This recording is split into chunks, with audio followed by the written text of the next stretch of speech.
Study IQ IAS, अब तैयारी हुई अफोर्डेबल। दोस्तों, हमने अक्सर देश की अर्थव्यवस्था को आगे बढ़ाने में हमारे उद्योगपतियों के कंट्रीब्यूशंस के बारे में सुना है।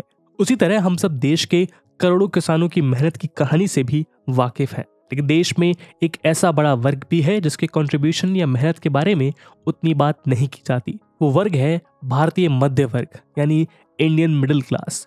दोस्तों, हमारा मिडिल क्लास ऐसा वर्ग है जो देश की लगभग आधी आबादी को मिलाकर बनता है। ये वो वर्ग है जो देश के ग्रोथ इंजन के इग्निशन फ्यूल की तरह काम करते हैं। लेकिन फिर भी हम अक्सर अपने मिडिल क्लास को आम आदमी का टाग देते हुए इग्नोर कर देते हैं। यही कारण है कि भीड़ का चेहरा कहे जाने वाले ये मिडिल क्लास सबकी आंखों के सामने होने के बावजूद अननोटिस्ड और अनएप्रिशिएटेड रह जाते हैं। लोग अक्सर इस मिडिल क्लास के उस कंट्रीब्यूशन को भूल जाते हैं जो इसने फ्रेंच रिवॉल्यूशन से लेकर इंडस्ट्रियल रिवॉल्यूशन के दौरान प्ले किया था। जरा सोच के देखिए, क्या बिना इस मिडिल क्लास के बुलंद हौसले के लुइस 16 जैसे पावरफुल रूलर को उसके तख्त से हटाना मुमकिन था? क्या बिना इस मिडिल क्लास की बाजुओं की ताकत के फैक्ट्रीज को चला पाना मुमकिन होता? दरअसल ऐसे दर्जनों रिवॉल्यूशन इसी मिडिल क्लास की देन है। ऐसे में हम कह सकते हैं कि मिडिल क्लास असल में रिवॉल्यूशंस का क्लास है। दोस्तों, यही रिवॉल्यूशन क्लास अब इंडिया में एक नई क्रांति लाने वाला है। दरअसल ताज़ा आंकड़ों और रिपोर्ट्स के मुताबिक यह अनुमान लगाया जा रहा है कि जैसे जैसे भारत आज़ादी के 100 वर्षों की तरफ बढ़ रहा है, वैसे वैसे उसकी पॉपुलेशन में मिडिल क्लास का शेयर भी बढ़ता जा रहा है। देश की पॉपुलेशन कॉम्पोजिशन में इस रिवॉल्यूशनरी क्लास के इंक्रीज शेयर को कुछ एक्सपर्ट्स एक बूम की तरह देख रहे हैं। दोस्तों, आज के हमारे इस वीडियो डिस्कशन में हम ये जानेंगे कि आखिर आने वाले सालों में मिडिल क्लास कैसे इंडियन इकोनॉमी और उसके डेवलपमेंट में एक रिवॉल्यूशनरी रोल प्ले करने जा रहा है। देश को इस अपकमिंग मिडिल क्लास बूम से क्या फायदा होगा। लेकिन दोस्तों, आगे बढ़ने से पहले मैं आपको बता दूं कि इस वीडियो की इंपॉर्टेंस यूपीएससी मेंस के GS1 के इंडियन सोसाइटी और GS3 के इंडियन इकोनॉमी सेक्शन के लिहाज से काफी ज्यादा इंपॉर्टेंट है। इसके बारे में हम वीडियो के अंत में और भी बात करेंगे, पर फिलहाल के लिए अपने डिस्कशन को हम आगे बढ़ाते हैं। दोस्तों, आप सब ने स्टडी IQ के फाउंडेशनल बैचेस को बेशुमार प्यार और भरोसा दिया और इसी ट्रस्ट, इसी जीत की तैयारी को कंटिन्यू रखने के लिए अब स्टडी IQ ने प्रण लिया है कि यूपीएससी CSE 2024 में आपको अपने कंपटीशन से आगे रखने के लिए और आपके सिलेक्शन को इंश्योर करने के लिए स्टडी IQ अपना life foundation pre plus mains batch लेके आया है 2024 यूपीएससी एग्जाम के लिए। इन बैचेस में दोस्तों आपकी तैयारी के हर एक डायमेंशन को एक्सटेंसिवली कवर किया जाएगा और इसके लिए आपको मिलेगा 1000+ आवर्स का लाइव कंटेंट, जिसमें NCERT से लेकर रेफरेंस बुक, प्रीलिम्स के लिए प्रैक्टिस क्वेश्चंस, मेंस के answer writing practice, weekly revision test, handwritten notes और आपकी प्रिपरेशन में हर कदम आपके साथ चलने के लिए 1-to-1 मेंटोरशिप। और दोस्तों, ये सब कुछ आपको मिलेगा 18,999 के सुपर डिस्काउंटेड प्राइस पे अगर आप AG live coupon code use करते हैं। इन बैचेस में क्लासेस की शुरुआत 31 जनवरी इवनिंग 6 PM से हो रही है। तो अब आप भी पूरे देश के एस्पिरेंट्स के साथ बोलिए कि आप तैयारी हुई अफोर्डेबल स्टडी IQ के साथ। बाकी सभी अपडेट्स के लिए आप मुझे मेरे सोशल मीडिया हैंडल्स पे फॉलो कर सकते हैं। दोस्तों, आइए सबसे पहले हम ये जान लेते हैं कि आखिर रिसेंट ट्रेंड्स इंडिया के पॉपुलेशन कंपटीशन के बारे में क्या कहते हैं। लेकिन आगे बढ़ने से पहले हम आपको बता दें कि जिस तरह पॉवर्टी की कोई सिंगल डेफिनेशन नहीं है, जिसके चलते अलग अलग ऑर्गेनाइजेशंस कॉन्टेक्स्ट के अकॉर्डिंग इसे अलग अलग तरीके से डिफाइन करने का प्रयास करती हैं। ठीक उसी तरह मिडिल क्लास को डिफाइन करने के लिए भी कोई एक सेट पैरामीटर नहीं है। फिर भी अगर हम Mumbai based think tank PRICE यानी people research on India's consumer economy की एक रिसेंट रिलीज रिपोर्ट की माने तो इंडियन पॉपुलेशन को टोटल हाउस होल्ड इनकम के बेसिस पर 4 मेजर ग्रुप्स में कैटेगराइज किया जा सकता है, जिसमें लोवेस्ट लेवल पर डेस्टिट्यूट हाउस होल्ड्स को लिस्ट किया गया है। ये एक ऐसा ग्रुप है जिनके एनुअल हाउस होल्ड इनकम 2021-22 के प्राइसेस पर 1.25 लाख रुपीज से कम है। इस रिपोर्ट के अनुसार फाइनेंशियल ईयर 2020-21 से 2030-31 के बीच इंडियन हाउस होल्ड्स में इस ग्रुप की पॉपुलेशन 15% से गिरकर 6% रह जाएगा। इसी ग्रुप के अंडर एस्पायर हाउस होल्ड्स का ग्रुप आता है, जिनकी actual house hold income 1.25 lakh rupees से लेकर 5 लाख रुपीज के बीच है। ये ग्रुप भी इस 10 साल के टाइम पीरियड में 52% से गिरकर 38% रह जाएगा। यही नहीं, अगर हम इसी रिपोर्ट के आधार पर कैटेगराइज की गई मिडिल क्लास की बात करें तो इनकी एनुअल हाउस होल्ड इनकम 2021-22 के प्राइसेस पर 5 लाख पर एनम से लेकर 30 लाख पर एनम एज्यूम की गई है। और ये रिपोर्ट प्रेडिक्ट करती है कि 2030-31 तक टोटल इंडियन पॉपुलेशन में इस मिडिल क्लास पॉपुलेशन का प्रपोर्शन 30% से बढ़कर 46% हो जाएगा। यानी हम कह सकते हैं कि इंडिया के ऑलमोस्ट आधे हाउस होल्ड इसी मिडिल क्लास ब्रैकेट में स्टैंड करेंगे। इसका मतलब अभी जहां इंडिया के हर 3% में से 1% मिडिल क्लास से बिलोंग करता है, वहीं आने वाले 10 सालों में भारत का हर दूसरा आदमी मिडिल क्लास से ही होगा। दोस्तों, करंट इंडियन पॉपुलेशन का पिरामिड स्ट्रक्चर, जिसमें टॉप पर रिचेस्ट क्लास का स्मॉलेस्ट ग्रुप और बॉटम पर पुअर सेक्शन का लार्जेस्ट ग्रुप है, जल्द ही डायमंड स्ट्रक्चर से रिप्लेस होने वाला है। क्योंकि भले ही रिचेस्ट इंडियन हाउस होल्ड जिनकी annual income 30 lakh per annum से ज्यादा है, वो भी 4% से बढ़कर 10% पर आ जाएंगे, लेकिन फिर भी रिच और पुअर हाउस होल्ड दोनों ग्रुप्स के कंपैरिजन में इंडियन मिडिल क्लास का साइज कंसिडरेबली बढ़ने ही वाला है। इसी रिपोर्ट में हमें एक और इम्पॉर्टेंट एस्टिमेट देखने को मिलता है, जिसके अकॉर्डिंग जहां एक और 2047 तक जब भारत अपनी आज़ादी के 100 साल पूरे कर रहा होगा, तब इंडियन पॉपुलेशन 1.66 बिलियन के आसपास होगी, जिसमें मिडिल क्लास का कंपटीशन बढ़कर 63% हो जाएगा। दूसरी ओर इंडियन हाउस होल्ड इनकम के इसी अपवर्ड ट्रेंड को देखते हुए ये भी प्रिडिक्ट किया जा रहा है कि इंडिया की average house hold income financial year 2020-21 के प्राइसेस पर बढ़कर 20 लाख पर एनम हो जाएगी। अब ऐसे में अगर हम 2030 और 2047 के लिए दिए गए इन दो प्रेडिक्शंस को जोड़कर देखें, तो हम पाएंगे कि आने वाले समय में इंडियन मिडिल क्लास न केवल नंबर्स में बल्कि अपवर्ड इनकम ट्रेंड और कंजम्पशन के अकॉर्डिंग भी इंडियन इकोनॉमी के लिए एक की रोल प्ले करने वाला है। हम ऐसा इसलिए भी कह रहे हैं क्योंकि अगर हम इंडियन डेमोग्राफी पर गौर करें तो नंबर्स के मामले में 2025 तक इंडिया चाइना को पीछे छोड़ते हुए मिडिल क्लास पॉपुलेशन के मामले में दुनिया में सबसे आगे होगा, जो पूरे यूएसए की पॉपुलेशन से भी ज़्यादा होगी। लेकिन इस सब के बीच ये प्रश्न पूछना लाजमी है कि आखिर मिडिल क्लास के राइज को इंडियन इकोनॉमी के डेवलपमेंट से जोड़कर क्यों देखा जा रहा है।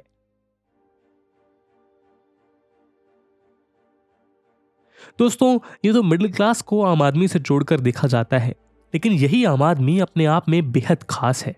अगर आप प्राइस की रिपोर्ट में दिए गए आंकड़ों पर गौर करें तो आप पाएंगे कि इसमें मिडिल क्लास को डिफाइन करने के लिए 5 लाख से लेकर 30 लाख तक का एक बड़ा इनकम ब्रैकेट यूज किया गया है। ऐसा इसलिए है क्योंकि middle class well educated professionals और मिडिल लेवल बिजनेस क्लास से मिलकर बनती है, जो लोअर वर्किंग क्लास की तरह पेचेक टू पेचेक नहीं जीते, बल्कि कंसिडरेबल सेविंग्स के लिए सरप्लस इनकम्स भी जनरेट करते हैं। एक्सपर्ट मानते हैं कि यही मिडिल क्लास की सबसे बड़ी विशेषता है कि वो इनकम अपनी क्लास से ऊपर उठने के लिए ड्रिवन होती है, जिसे पूरा करने के लिए वो हायर एजुकेशन, इन्वेस्टमेंट्स और दूसरे रिसोर्सेज रिस्पॉन्सिबली अफोर्ड कर सकती है। ऐसे में मिडिल क्लास के पास एक पर्पस भी है, एक ड्राइव भी है और उसे पूरे करने के रिसोर्सेज भी। इसलिए ऐसा माना जाता है कि मिडिल क्लास के प्रपोर्शन में बढ़ोतरी एक तरह से डबल साइडेड रिएक्शन है, यानी जहां एक ओर एक इकोनॉमी का डेवलपमेंट उसकी मिडिल क्लास को क्रिएट करता है, तो वहीं दूसरी ओर न्यूली क्रिएटेड मिडिल क्लास और ज़्यादा इकोनॉमिक डेवलपमेंट को जन्म देती है। तो चलिए अब हम मिडिल क्लास की इसी स्पेशलिटी को एक एक करके समझने का प्रयास करते हैं। दोस्तों, अगर हम यूएसए के डेवलपमेंट पर गौर करें तो हम पाएंगे कि उसके लिए भी यही कहा जाता है कि वहाँ के स्मॉल बिजनेसेस और फैमिली फार्म्स जो वहाँ की मिडिल क्लास की पहचान थे, उन्हीं ने आज के यूएसए के डेवलपमेंट की नींव रखी थी। ठीक उसी तरह भारत भी अपने मिडिल क्लास से यही उम्मीद लगा सकता है, क्योंकि अगर हम गौर से देखें तो भारत में बढ़ता एंटरप्रेन्योरशिप और स्टार्टअप कल्चर की ड्राइविंग सीट पर मिडिल क्लास ही बैठा है। यानी अगर हम इंडियन इकोनॉमी के सेक्टर वाइज प्रोपोर्शन को देखें तो हम पाएंगे कि इसमें सर्विस सेक्टर का प्रोपोर्शन लगभग 53% है। और ये बात किसी से छुपी हुई नहीं है कि इंडिया की सर्विस बेस्ड इकोनॉमी को भी एजुकेटेड मिडिल क्लास ही फ्यूल कर रहा है। ऐसे में मिडिल क्लास कैटेगरी में फॉल करने वाले ये लोग देश को आने वाले समय में एंटरप्रेन्योरशिप का मक्का बना सकते हैं। यानी एंटरप्रेन्योरशिप आने वाले समय में जॉब्स की तलाश ढूंढने वाले करोड़ों लोगों को रोजगार के समाधान मुहैया करवाएगी और इसी विशियस साइकिल से मिडिल क्लास कैटेगरी में फॉल करने वाले लोगों में और इजाफा होगा।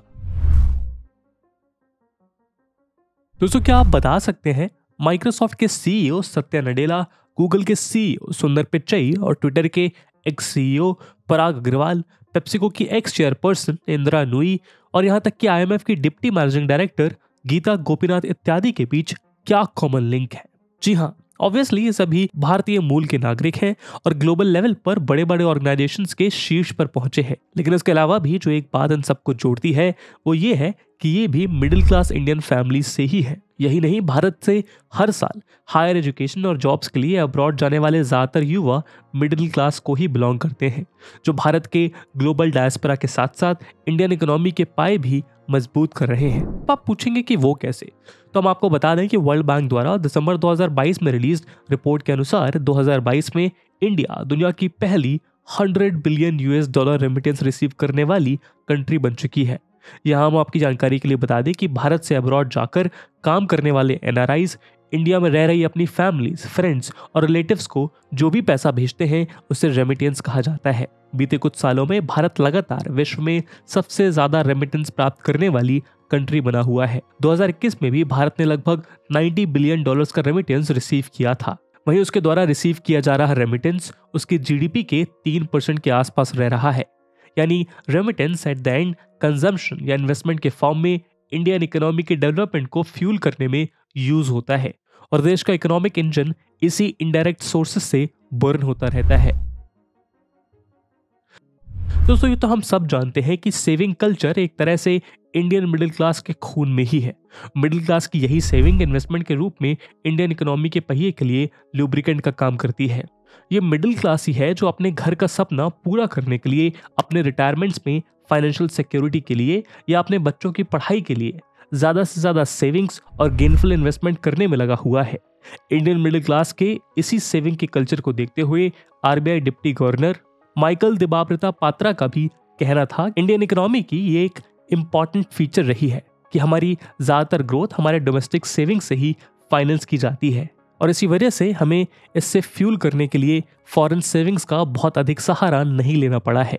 एसबीआई द्वारा की गई एक रिसर्च में ये चौंकाने वाले आंकड़े सामने आए कि फाइनेंशियल ईयर 2021 में इंडियन हाउस होल्ड्स ने ₹7.1 लाख करोड़ की सेविंग्स की, जबकि इंडियन हाउस होल्ड सेविंग्स की रेट ऑफ ग्रोथ भी इतनी तेजी से हो रही है कि जहां 2015 में ये टोटल सेविंग लगभग 15 लाख करोड़ थी, तो वहीं 2021 में ये बढ़कर लगभग 31 लाख करोड़ हो गई।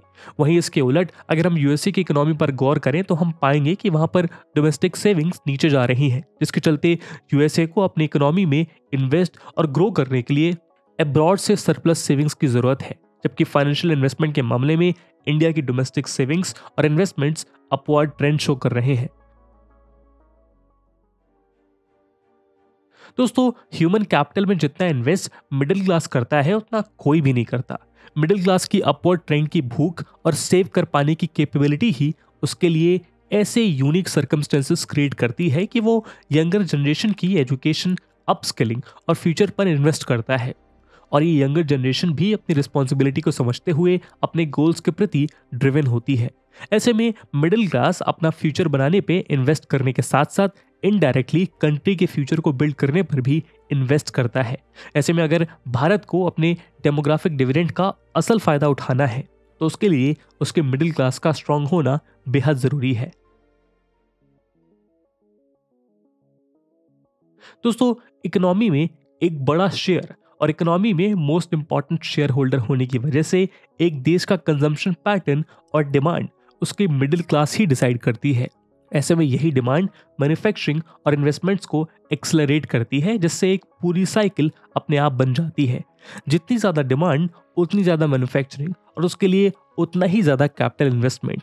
वहीं इंडियन जीडीपी के ट्रेंड एनालिसिस से ये बात पता चलती है कि 2000 और 2001 के बाद से ही इंडियन इकोनॉमी की ग्रोथ का 70% प्राइवेट कंजम्पशन से ही फ्यूल हुआ है।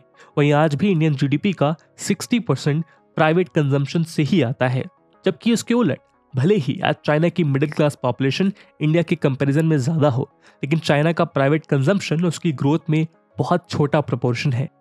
और जिस तरह इंडियन इकोनॉमी में कंज्यूमर ड्यूरेबल्स जैसे cars, motorcycles, televisions, air conditioners, mobile phones और रेफ्रिजरेटर्स इत्यादि की डिमांड बढ़ रही है, उसे देख के लगता है कि भारत की गाड़ी सही पटरी पर है। इस फैक्ट को स्टैब्लिश करते हुए वर्ल्ड इकोनॉमिक फोरम द्वारा 2020 में रिलीज किए गए एक एस्टिमेट के अकॉर्डिंग आने वाले 10 सालों में अपनी पॉपुलेशन में मिडिल क्लास के बढ़ते प्रपोर्शन और इस मिडिल क्लास की बढ़ती परचेसिंग पावर के चलते अगले 10 सालों में इंडिया, यूएसए और चाइना के बाद दुनिया का 3rd लार्जेस्ट कंज्यूमर मार्केट बन जाएगा। दोस्तों, ये भारत की मिडिल क्लास ही है जो भारत की दशा और दिशा निर्धारित करती है। जब देश की गवर्नमेंट या सोसाइटी एज अ होल अपना रास्ता भटक जाती है तो मिडिल क्लास ही उन्हें सही राह दिखाती है। इसीलिए कंट्री में उसके democratic principles, free press, education और फेयर इलेक्शंस कितने इंश्योर हो पाएंगे, ये उस देश की मिडिल क्लास पर ही निर्भर करता है। क्योंकि जहां एक ओर देश का रिच क्लास अक्सर गवर्नमेंट के साथ अपना उल्लू सीधा करता है और poor class too weak to raise a voice की भूमिका में रहता है, तो देश का मिडिल क्लास ही अपनी आवाज उठाता है। इसका प्राइम एग्जाम्पल हमने समय समय पर इलेक्शंस में होने वाली एंटी इनकम्बेंसी और सिविल सोसाइटी के प्रोटेस्ट में देखने को मिलता है। यही कारण है कि एक फेमस ग्रीक फिलोसोफर ने कहा था, the best political community is found by citizens of the middle class and those states are likely to be well administered in which middle class is large. यानी एक अच्छा राजनीतिक समुदाय मध्यम वर्ग के नागरिकों द्वारा ही बनाया जाता है और उन राज्यों के अच्छी तरह प्रशासित होने की संभावना होती है जहां एक बड़ा मध्यम वर्ग हो। दोस्तों, ट्रेंड्स शो करते हैं कि किसी भी सोसाइटी में मिडिल क्लास के बढ़ने का सीधा संबंध वहां के राइजिंग अर्बनाइजेशन से होता है। इसका सबसे बड़ा कारण यह है कि एक सोसाइटी में इकोनॉमी का अपवार्ड ट्रेंड तभी संभव है जब उस सोसाइटी की मास पॉपुलेशन मास स्केल पर इकोनॉमी की प्राइमरी एक्टिविटीज जैसे एग्रीकल्चर और माइनिंग को छोड़कर सेकेंडरी या टर्शरी एक्टिविटीज की ओर बढ़े, जिसके लिए पॉपुलेशन का अर्बन माइग्रेशन और साइमल्टेनियस अर्बन सोसाइटी का डेवलपमेंट मस्ट है।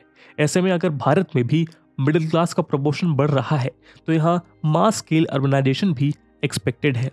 अगर हम प्राइस द्वारा रिलीज रिपोर्ट पर गौर करें तो हम पाएंगे कि 2021 में इंडिया में 10 लाख प्लस पॉपुलेशन वाली 63 सिटीज थी, जो कंट्री की 29% house hold disposable income, 27% of total spending और 38% ऑफ टोटल सेविंग्स जनरेट करती हैं।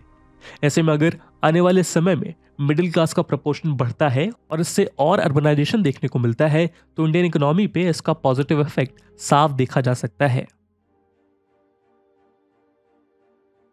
दोस्तों, सबसे ये बात समझी जा सकती है कि अगर भारत में मिडिल क्लास का प्रपोर्शन और उसकी इनकम बढ़ती है तो इससे इंडियन इकोनॉमी का टैक्स बेस भी बढ़ेगा। यहाँ हम आपकी जानकारी के लिए बता दें कि टैक्स बेस का मतलब उस पूरे income, property, asset, consumption, transactions और दूसरी इकोनॉमिक एक्टिविटीज से है जिन्हें गवर्नमेंट अथॉरिटीज टैक्स कर सकती हैं। ऐसे में मिडिल क्लास के राइज का मतलब इन सभी इकोनॉमिक एक्टिविटीज का राइज, जिससे और भी ज्यादा लोग टैक्स ब्रैकेट में आ जाएंगे। इंडियन गवर्नमेंट की टैक्सेशन इनकम में बढ़ोतरी तो देखने को मिलेगी और साथ ही में इसके बेटर यूटिलाइजेशन से देश के डेवलपमेंटल एक्टिविटीज और इंफ्रास्ट्रक्चर डेवलपमेंट में भी तेजी आएगी।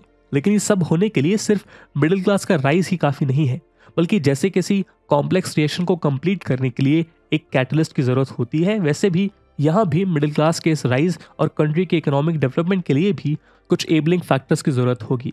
तो क्या है वो कंडीशंस, आइए अब उनके बारे में भी जान लेते हैं। तो फेमस राइटर और फिलोसोफर एन रैंड का कहना था, upper classes are a nation's past, the middle class is its future. यानी एक कंट्री की अपर क्लास उसका ग्लोरियस पास्ट को दिखाती है। जो देश पास्ट में जितना रिसोर्सफुल रहा होगा उसकी पॉपुलेशन में अपर क्लास का प्रपोर्शन उतना ही ज्यादा होगा, लेकिन एक कंट्री की मिडिल क्लास उसका फ्यूचर दर्शाती है। ऐसे में जो देश अपनी मिडिल क्लास को जितना रिसोर्सफुल बना पाएगा उसका फ्यूचर उतना ही ग्लोरियस बनता जाएगा। ऐसे में हमें चाहिए कि इसी राइजिंग मिडिल क्लास और डेमोग्राफिक डिविडेंड का फायदा उठाते हुए देश के फ्यूचर को बिल्ड करने वाले इस मास को और सक्षम बनाया जाए।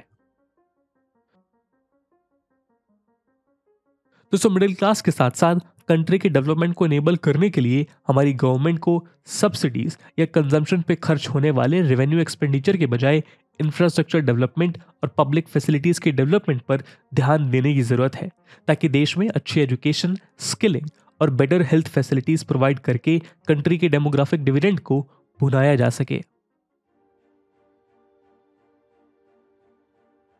वहीं दूसरी ओर मिडिल क्लास की अक्सर ये शिकायत रहती है कि देश में डायरेक्ट और इनडायरेक्ट टैक्सेस का सबसे बड़ा भार उसे ही ढोना पड़ता है। ऐसे में टैक्स स्लैब्स को रैशनलाइज और टैक्सेशन पॉलिसी को ट्रांसपेरेंट बनाए जाने की जरूरत है, ताकि टैक्स बेस को बढ़ाने के साथ साथ टैक्स एफिशिएंसी पर भी ध्यान दिया जा सके। क्योंकि यदि मिडिल क्लासेस पे टैक्सेस का बोझ कम होगा तभी वो कंजम्पशन या सेविंग्स से होने वाले इन्वेस्टमेंट के माध्यम से इकोनॉमी की गाड़ी को आगे बढ़ाने में अपना सहयोग दे पाएंगे।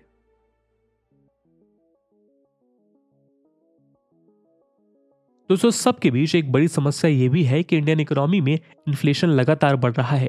अप्रैल 2022 में ही इंडिया का रिटेल इन्फ्लेशन 7.79% के साथ पिछले 8 साल के हाईएस्ट पॉइंट पे था। इसी के चलते आम आदमी की जरूरत की सभी छोटी से छोटी चीजें जैसे सब्जी और गैस सिलेंडर से लेकर बाइक्स और कार जैसे आम आदमी के सपने तक लगातार महंगाई के चलते उसकी जेब पर बुरा असर डाल रहे हैं। ऐसे में इसे कंट्रोल किए जाने की जरूरत है, क्योंकि जब ऐसा होगा तभी मिडिल क्लास सपने देखने और उन्हें पाने की हिम्मत जुटा पाएगा।